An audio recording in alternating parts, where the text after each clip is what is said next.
I was watching it like, I wish I was there because I would have been like, oh, you're thugging? That's crazy. You're thugging? That's crazy, bro. Wait, you're thugging?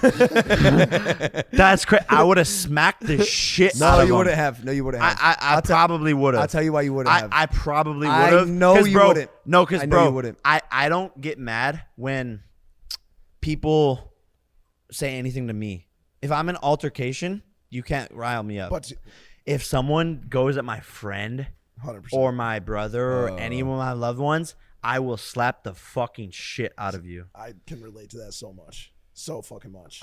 I go, you're thugging? That's crazy. You know what I say with all these tough guys, all these MMA fighters and shit who like think they're so cool, and it might not be the best thing to say. Are you sure you want to say Yes, it? I am, because it's just funny, because I guess the point it proves about what I'm gonna say is like, humble yourself and shut the fuck up. And stop trying to act so hard, because the what I'll say is, and what I say to all these tough guys in my head, and I guess now I'm saying it publicly, is, are you bulletproof? It's a good question. Then shut the fuck up. It's a good question to be asking nowadays. Then shut the fuck up. So so the question you're asking, are you actually thugging, is a question that was asked to them by an actual thug. So I don't know if you guys saw this TikTok, but they got pulled up on. Where was that, David? No. It was somewhere in Florida by a car, and they said, yo, you know how Really? you're thugging?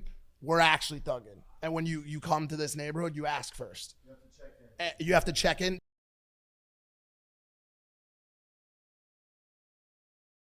I'm gonna step in for a second. George, Hold on. keep talking. No, hold on.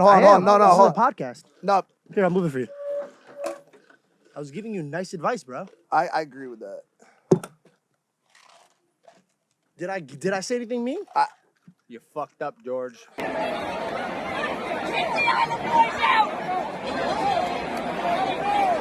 him out!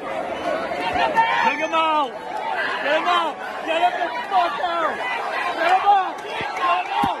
Get them out! Get them out! Get them out! Get them out! Get them out! Yeah, get him the fuck out! Get him out! Get him out!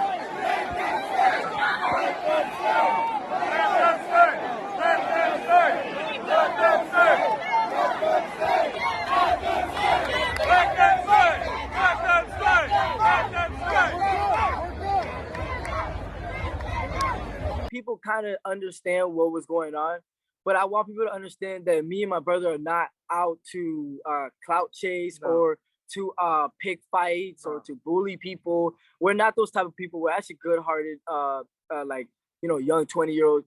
We actually like show love to the community. That's what it's about. And some people understand that we just wasn't trying to bother, and we just went there to go watch the fight.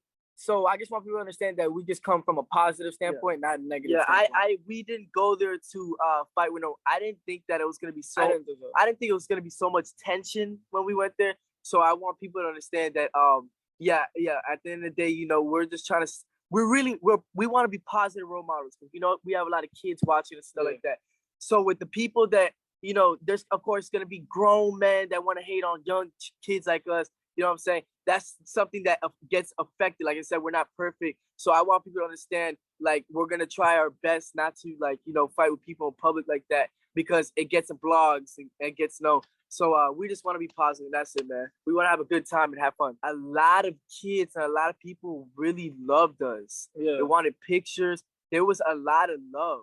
But don't get me wrong, there's a lot of shit talkers, but that happens everywhere. Yeah, like I was just telling, I was just telling you, Jacob, we got a lot of haters, but we also got a lot of love. When we walked in, it was kind of the same thing Jake Paul went through. He got booed. Everyone got booed the same way, and then you hear people saying, "Yeah, oh my God." Don't get it twisted. I mean, I say 90% of the people were showing love. Just 10% of people were doing a very good job of showing hate. We're 20 years old. We're still learning in life. I think people take us a little too serious when it comes down to our marketing and whatever. We're 20-year-olds just with a single mom, didn't have a dad.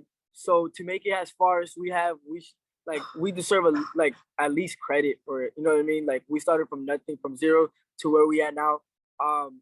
And I find it kind of ironic how people could treat, like, I'm not trying to play victim or anything like that, because at the end of the day, like I told you, I don't care. You know what I mean?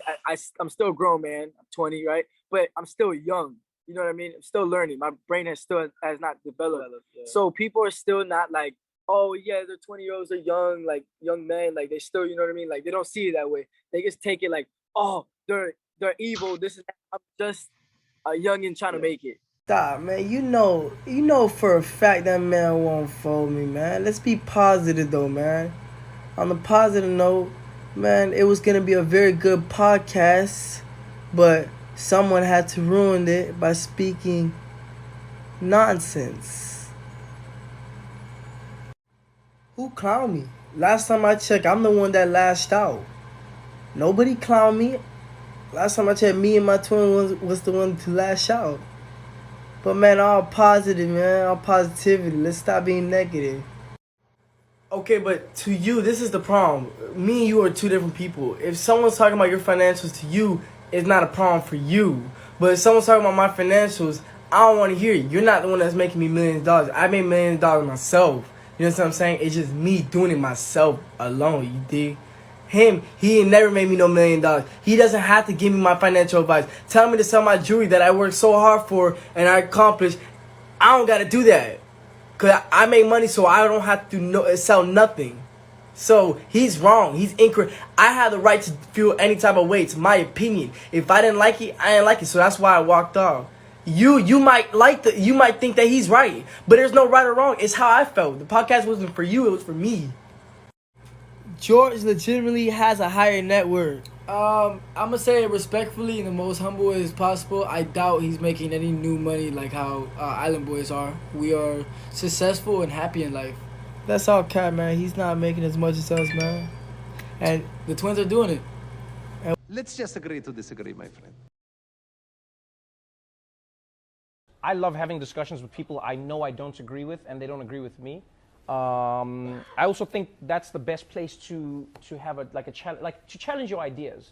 You know, otherwise you get trapped in a bubble where you're just talking to people who agree with you. It's like, I think this, I agree, yeah. But it's like, but I never have to like sharpen my ideas unless I meet someone who challenges those ideas, you know? Now, I've been a scoundrel in my life. I've been selfish. I've been cruel at times, hard to work with, and ungrateful. But so many of you in this room have given me a second chance. And I think that's when we're at our best, when we support each other, not when we cancel each other out for past mistakes, but when we help each other to grow, when we educate each other, when we guide each other towards redemption. That is the best of humanity. The only way to teach somebody something is by teaching them and not beating them down for not knowing. So I didn't actually know the difference between pansexual and like, I just knew that it was different than bi. What is the difference? Sorry, so somebody explained it to me the other day when I asked, and I was like, do I sound really stupid? Do you hate me? And she's like, no, stop. It's great to ask a question. I was like, okay, all right, that was nice, you know, and now I can spread the message. Oh, great. Here we are. But if she would have beat me down for it, I wouldn't be here talking about it, you know what I'm saying? Yeah, so true. it worked like that better. But it's basically means like I don't like conflict, but sometimes you have to face the conflict and the stress and the source of that and get it out of the way. Don't keep it inside. Somehow you have to purge yourself of this thing that's eating you alive. There's different ways of doing it, getting it in someone's grill, or you start to use your head and work your way around the problem without offending anyone, but you're getting your point across. But sometimes you just have to offend someone who's offending you. That's fair. And it takes courage. Actually, it takes courage to do a lot of things. It takes a lot of guts to stay in school. It's courage. It takes courage to get up every morning, and bravery, and pushing yourself when you don't want to go to work, to supply food for yourself and your family. It takes courage to stick your head above the crowd and voice your own opinion, even though it's not a popular one, but it's one that you feel so deep in your soul that you have to get it out. You can't go through life living on lies. Quite often, you just have to stand up and grab life by the throat and not let go until you succeed. Courage. You all have it. It's just pushing the red button. Keep punching. I mean, and it's because of your courage, really your courage, and speaking out that everybody knows your name, Malala. What goes through your mind when you think about that little girl? To be honest, when I think about that little Malala, I get inspired. She was very strong and courageous, and sometimes I still ask for her help. She had a few values that I have still carried with me. Things will not change unless somebody, takes a step and makes that change happen. I did 20 years in the Army. To me, the strong protect the weak. So if you don't know that, you need to be taught that. When I was in high school, one of the first honors I got was to be a member of the Arista, which is a group of kids who got good grades. And everybody wanted to be a member of the Arista. And when I got into the Arista, I discovered that what they did in their meetings was to sit around and to discuss who else was worthy to join this wonderful group that we are. Okay, so we sat around trying to decide who it was who would get to be allowed into this Arista. This kind of thing bothers me psychologically for one or another reason. I don't understand myself. Honors, and from that day to this, always bothered me. I had trouble with when I became a member of the National Academy of Science, and I had ultimately to resign because there was another organization, most of whose time was spent in choosing who was illustrious enough to be allowed to join us in our organization, including such questions as we physicists have to stick together because there's a very good chemist that they're trying to get in and we haven't got enough room for so. What's the matter with chemists? The whole thing was rotten because the purpose was mostly to decide who could have this honor. Okay, I don't like honors. And that's pretty much all there is to say.